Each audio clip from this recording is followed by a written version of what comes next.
Today we will start with a new chapter, absorption by roots. ठीक है, roots absorb करता है क्या, water and minerals. So as we need food and water for survival, similarly plants also need minerals and water for the survival. So how do they get minerals and water? They get minerals and water from the soil. ठीक है, roots have special, ठीक है, roots से इसको minerals and water मिलता है. ठीक है, तो ये minerals and water roots absorb करते हैं. Minerals and water are absorbed by the roots. ठीक है, so how do they absorb, मतलब मिनरल्स और वाटर जो अब्सॉर्ब है रूट से, वो कैसे हो रहे हैं और इनका नीड क्या है, क्यों उनको मिनरल्स एंड वाटर चाहिए. ठीक है, तो यूनिट लगाओ, need for absorption. Need for absorption. Why do they need to absorb minerals and water?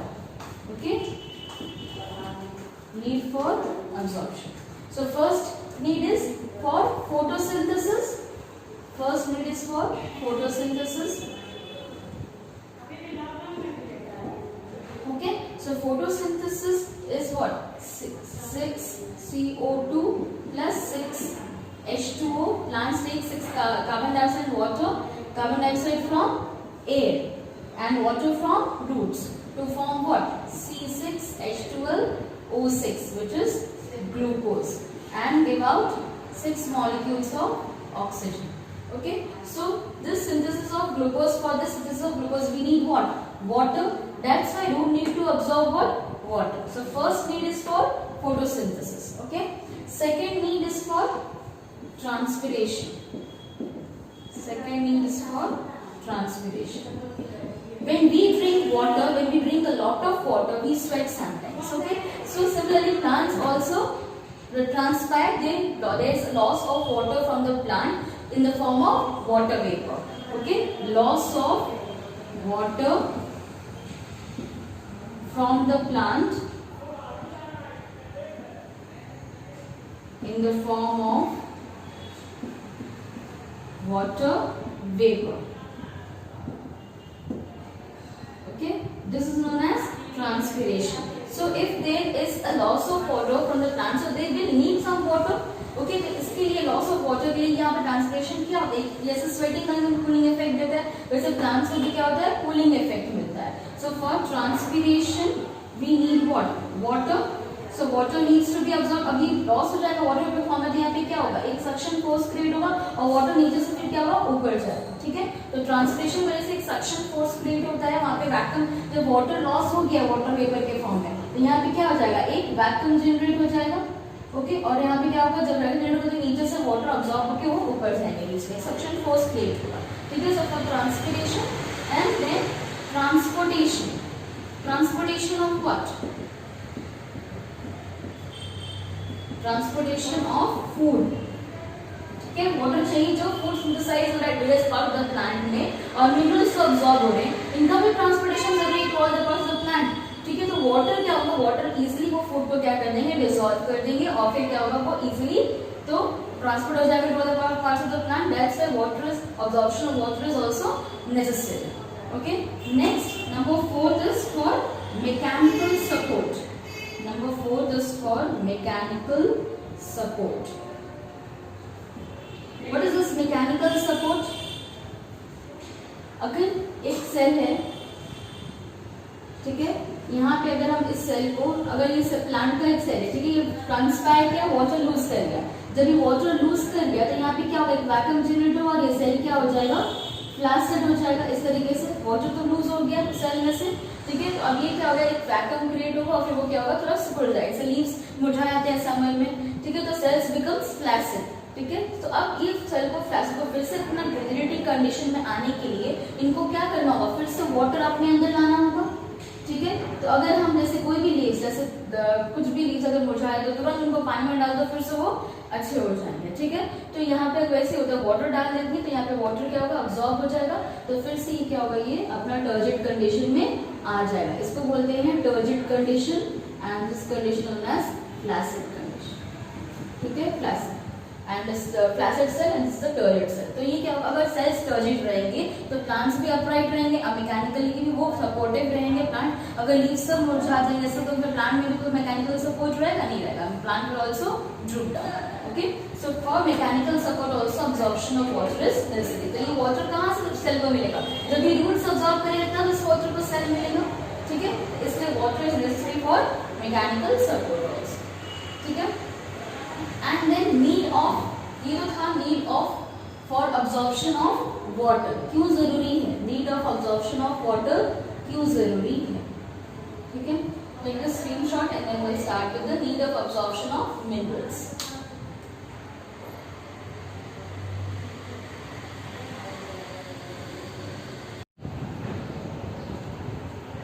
We have discussed about the need of water. Now we discuss about need of mineral nutrients. Why there is need of mineral nutrients? Mineral nutrients का जरूरी need क्यों है, इसका क्यों जरूरी है जो plants को मिनरल्स अब्सॉर्ब करना। तो पहला तो हम लोग देखना है कि किस फॉर्म में मिनरल्स अब्सॉर्ब हो रहे हैं। ठीक है, फर्स्ट फॉर्म क्या है, अब्सॉर्ब्ड एज सॉल्ट्स, नाइट्रेट्स के फॉर्म में, फॉस्फेट्स के फॉर्म में एंड सल्फेट्स के फॉर्म में। ठीक है, एंड नेक्स्ट इस फॉर्म में they are absorbed simply as ions, potassium ion, calcium ion, magnesium ion and chloride ion. ठीक है, now why plants, why minerals are necessary for plants? ठीक है, क्यों जरूरी है minerals for plants के लिए? These elements are required as constituents of cell organelles, cell and cell organelles, as well as the synthesis of variety of compounds or enzymes within the cell. इसके लिए जरूरी होता है। ठीक है, तो ये था नीड ऑफ मिनरल न्यूट्रिएंट्स क्यों जरूरी है प्लांट्स के लिए। अब हम लोग को देखना है कि क्या क्या कैरेक्टरिस्टिक्स है, characteristics of roots, characteristics of roots for absorption.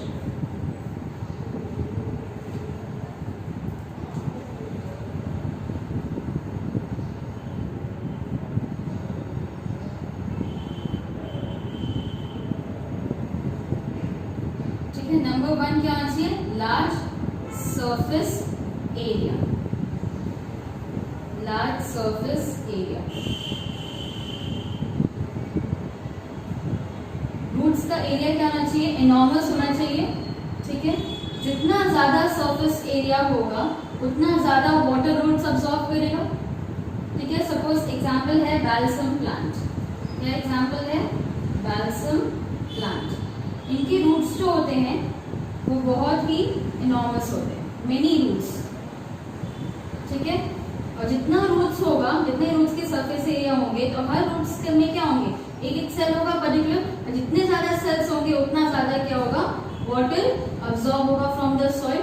ठीक है, so large surface area, normal surface area of roots favours more absorption of water. So this is the first characteristics of root, क्योंकि roots का surface area क्या होना चाहिए, बहुत ज्यादा होना चाहिए। सेकेंड कैरेक्टरिस्टिक्स क्या है, cells of roots, root cell should be of higher concentration. ठीक है, सेल साइज जो होगा रूट्स का वो हायर कंसेंट्रेशन। ठीक है, रूट हेयर्स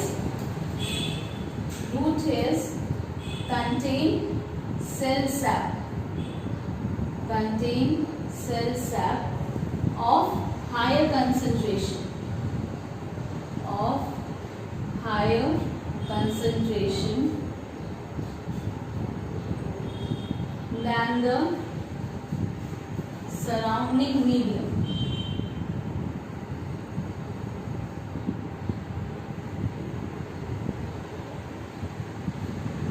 सपोज ये रूट है, ये रूट हेयर्स है। ठीक है, यहाँ भी क्या है, रूट का एक सेल है ये। ठीक है, तो ये सेल को क्या करेंगे, बाहर निकाल देंगे इस तरीके से। तो ये जो रूट का जो सेल है, इसमें अगर इसका सैप सेल सैप, इसमें जो cytoplasm content along with organelles, इसको हम क्या बोलते हैं, सेल सैप। इसमें सेल रूट का मतलब क्या है, मतलब हाँ सेल क्या सिंथेसाइज कर रहा है, जो प्लांट में लीव्स सिंथेसाइज करते हैं, क्या सिंथेसाइज करते हैं, लीव्स में ग्लूकोज, वही क्या होता है सारे पार्ट्स ऑफ द बॉडी में जाता है, ट्रांसपोर्ट होता है। तो इस सेल में भी क्या होंगे, ग्लूकोज आएगा ही होंगे, तो इसको क्या बोलेंगे, सेल्यूट। तो ये सेल्यूट का कंसंट्रेशन इस सेल सैक में क्या होगा, हायर होगा, और वाटर का कंसंट्रेशन क्या होगा, कम होगा। ठीक है, तो ये सेल्यूट कंसंट्रेशन यहाँ ज्यादा हो गया। अब सराउंडिंग मीडियम में किसका यहाँ ज्यादा होना चाहिए, वाटर का ज्यादा होना चाहिए। वाटर मॉलिक्यूल्स को हम ब्लैक पेन से डिनोट कर रहे हैं।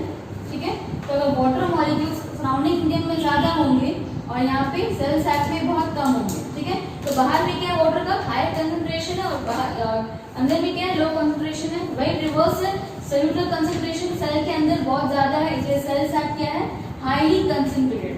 Cell sac is highly concentrated, highly concentrated, ठीक है। और ये क्या है, ये लूज बहुत लेस कंसंट्रेटेड, सोल्यूट इसमें नहीं है, ठीक है। वाटर का मात्रा यहाँ पे कम है, तो movement of water molecules from its high concentration to its low concentration favours हो जाता है, ठीक है। यहाँ पे वाटर मॉलिक्यूल्स अपना कंसंट्रेशन को इक्वलाइज करने के लिए, दोनों तरफ कंसंट्रेशन को इक्वलाइज करने के लिए वाटर अपना हायर कंसंट्रेशन से लोअर कंसंट्रेशन की तरफ मूव करता है, ठीक है। इसलिए बोलते हैं रूट सेल में जो सेल सैक होना चाहिए वो उसका कंसंट्रेशन क्या होना चाहिए, हायर, मतलब हायर सोल्यूट कंसंट्रेशन उसके अंदर होना चाहिए ताकि वो वाटर को अब्सॉर्ब कर सके, ठीक है। So this was the first characteristic, large surface area. Second characteristic is root hairs containing cell sap should be of higher concentration, higher solute concentration, higher solute concentration than the surrounding medium. तो क्या होगी, water उसका concentration equal करेंगे, water अपने surrounding medium से, अपने high concentration से low concentration में मूव करेंगे, ठीक है। तो ये हो गया सेकंड कैरेक्टरिस्टिक्स। थर्ड कैरेक्टरिस्टिक्स क्या होगा कि रूट हेयर के जो सेल वॉल्स होते हैं, ठीक है, wall, root cell wall should be very thin. Root hairs have thin walls. Root hairs have thin walls. ये थर्ड कैरेक्टरिस्टिक है। तो अगर सेल के वॉल्स थिन होंगे तो क्या होगा, सेल के रूट हेयर के सेल वॉल्स अगर थिन होंगे तो जितने भी वाटर मॉलिक्यूल्स है, तो प्लांट सेल है तो उसके आउटर मेम्ब्रेन कौन सा होगा, सेल वॉल होगा, और इनर मेम्ब्रेन क्या होगा, इनर जो वॉल है वो क्या होगा, cell membrane.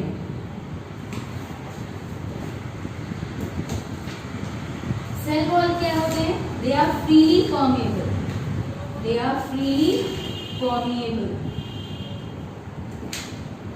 And cell membrane is semi permeable.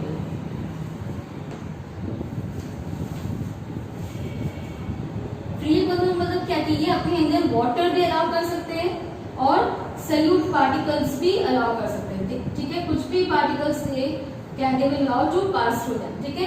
But cell membrane क्या है, ये सेमी परमेएबल है, ये सिर्फ क्या करेंगे, it will allow only water molecules to pass through, it will allow only water molecules to pass through.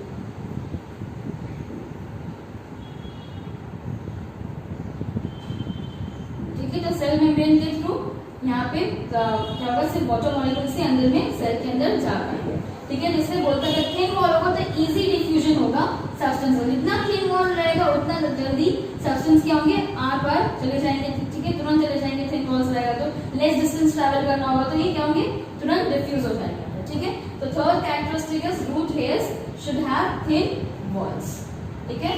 These are characteristics of roots for absorption of water.